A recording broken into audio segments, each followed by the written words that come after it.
So hi, Nicole, it's nice to see you. Hi, I'm so glad to be here. Thanks for having me.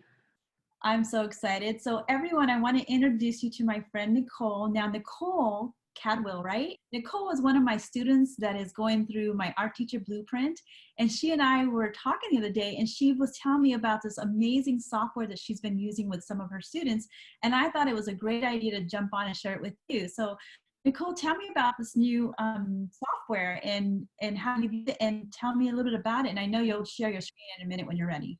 To give a little overview of the program, it's for 3D modeling and design, which is one of the things that is used for, to make things that are then 3D printed and, prototyping and things of that nature. So it's really, really cool. So what you'll do is you work in a virtual 3D space, and you can put, different shapes and puzzle things and kind of put them together and, cut shapes out of your objects. And so you can make them in different ways.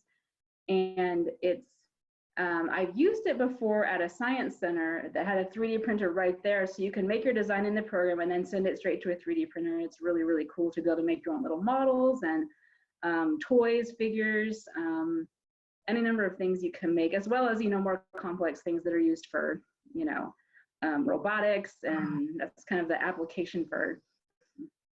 Let's have you share your screen. So while you're pulling up your screen share, I'll tell our audience a little bit about why I was excited about it.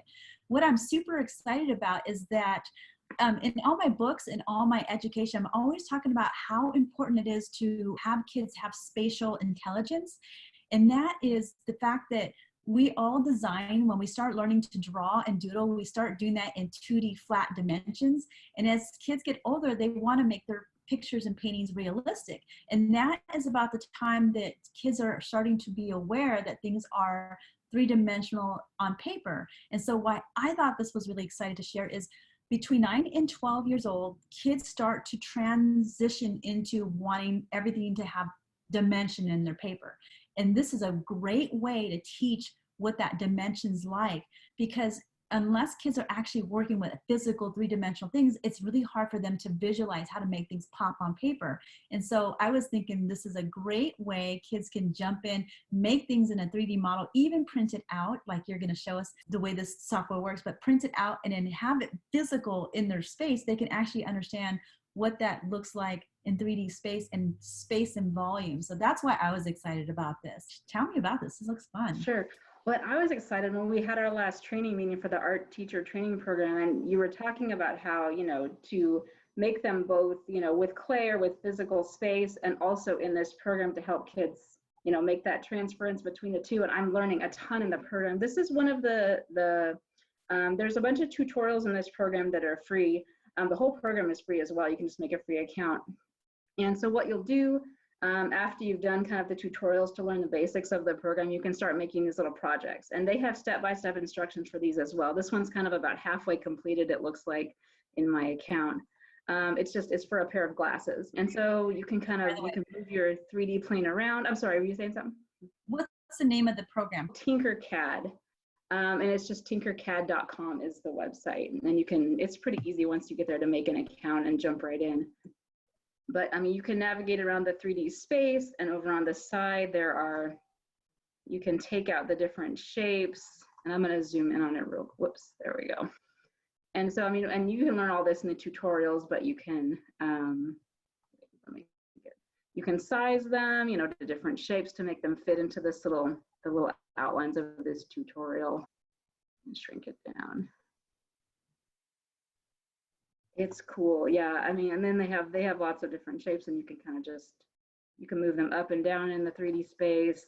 And I don't know if some parents out there are aware of the video game called Minecraft, which I see it up on the top says Minecraft Party Glasses. Yeah. I was thinking that kids that are already on Minecraft would love to go into a lesson of working three-dimensional. So if you have kids that already know Minecraft, this is so easy and go, this is fun. I know this environment. I know this spatial plane.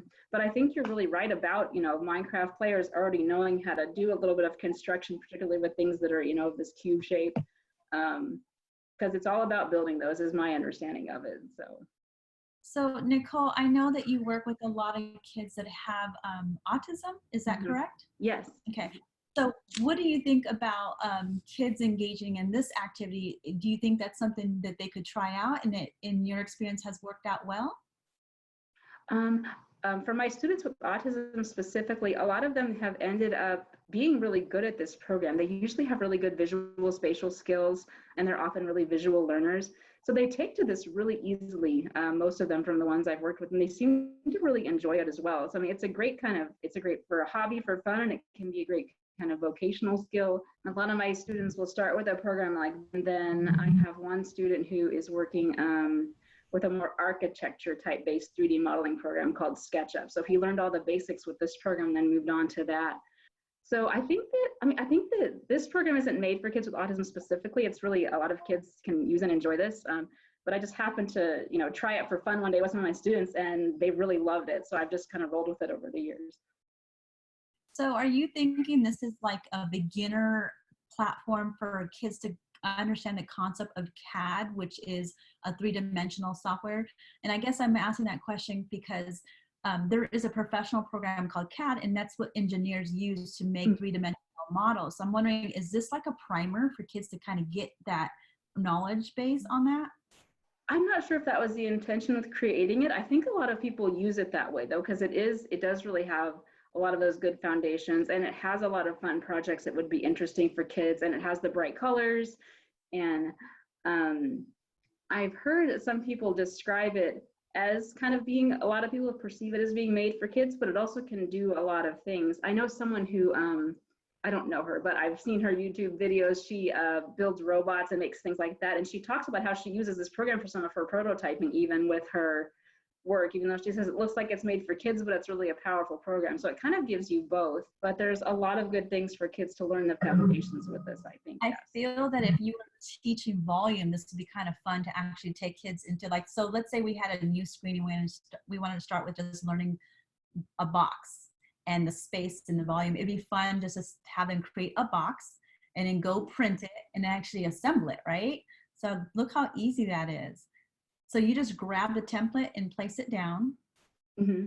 Yeah, there's just, there's shapes on this side. I'll kind of move my, How fun, so fun. and so they have different, they have letters and numbers you can add into your projects too. And yeah, it's very easy to use, and kids pick up on it pretty quickly. Well, as they do with a lot of computer things, they're better than me half the time. You know how that is.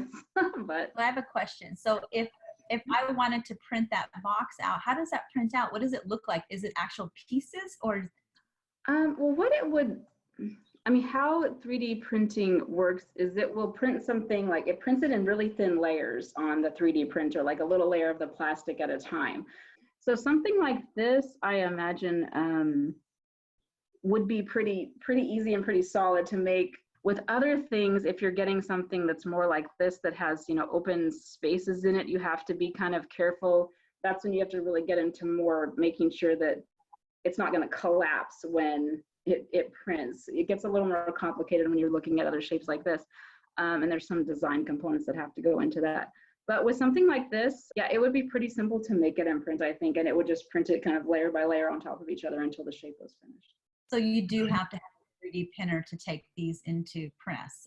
I was thinking it was printing out like the pieces of the square and then you glued it together, but I guess this really is a 3D, I guess, software for kids, right? A beginner. Yes, you can. When I used to work at a science center, and we used this program, and they had a 3D printer right there, so the kids could build something in here and they would send it right to the printer. And they had them go through a process of learning how to use the printer and how to make it such that it wouldn't collapse when you printed it. For a basic shape like that doesn't have anything like, hanging over an edge or anything that might kind of fall if it didn't have support under it, for example, is pretty simple to print. What ages would you recommend this for? I mean, to use independently, I'm trying to think. I mean, I know I've used it with a few kids who are around, probably the youngest I've used it with is maybe about 7. And I did do some helping with them to use it. So I would think maybe 8 and up, or, I mean, depending on the kid, every kid's different, but probably around, upper elementary age could do it fairly independently, I would think. So if a student gets the software and downloads it and uses it for free and they don't have a 3D printer, are we able to take a printout of just the 3D image on the screen? Do you know that if we're able to print out what we see? I have done that with one of my students just to kind of have a record of their project. They have just printed it straight to their printer, and it will look more or less like what you see on the screen right there. See that being a lot of fun to turn this into like a 3D perspective lesson, like building a room with furniture around it and then printing it out and then being able to sketch that and actually teach 3D perspective or 1-point perspective or vanishing points and things like that. Well, thanks for jumping on today with me. I get excited when I find different ways to share ideas, and parents and teachers, this is great because it's free. It's available at TinkerCAD.com. Yes. Do you have to register for, like put an email in and get an account? Yes, what it does, it's a web-based program, so you don't have to download anything. So you'll just, I think you just create a, I don't work for the company or anything, so I'm not their representative, but from just my personal experience using it, you just type in your email and make a password. And then you have an account there and you can go through all the tutorials, and it also saves all of your projects in your online account. So you have everything there that you've worked on. Well, thanks so much for sharing. I just wanted to let everyone know about this fun idea. And Nicole is one of my students. She's currently taking my art teaching blueprint art training. She's in Texas area right now. Yes. And she found me online and she's been doing the program. Anything you want to share about that at all? Well, I started it because I have a student who I found out one of my students with autism just really loves art, and I didn't know that much about it. I have a little bit of a Montessori background just from doing some independent training and stuff like that, and I've worked in a few Montessori schools, but I'm doing independent tutoring now, and this student I have just loves art, and I was like, I want to be able to help him grow this because he loves it so much. And so I think I just saw you on Facebook one day. I was like, oh, this is it. And so, yeah, I've just been doing the videos and having meetings with you and learning how to teach art principles to him. And it's really fun because we've gotten to come together and talk about, okay, how do we teach students with autism? And then how do we blend those art concepts into what we know about working with kids with autism? So it's been a really fun and interesting journey, and he's doing, I wish I would have had some of his work samples up to show, but he's doing an awesome job. Maybe next time, because I know a lot of people are going to hear this, and I do know that a lot of teachers have a lot of students that are coming in and they're interacting with that have learning disabilities and also autistic and needing adaptions for their classroom and stuff. So maybe later on we can come back together and you can share some of those ideas, because I know that many parents and teachers would love to hear some expert advice on how you're handling it in the classroom and your private lessons with your students. I would love that. Yeah, thank you. It was so great to be here. All right.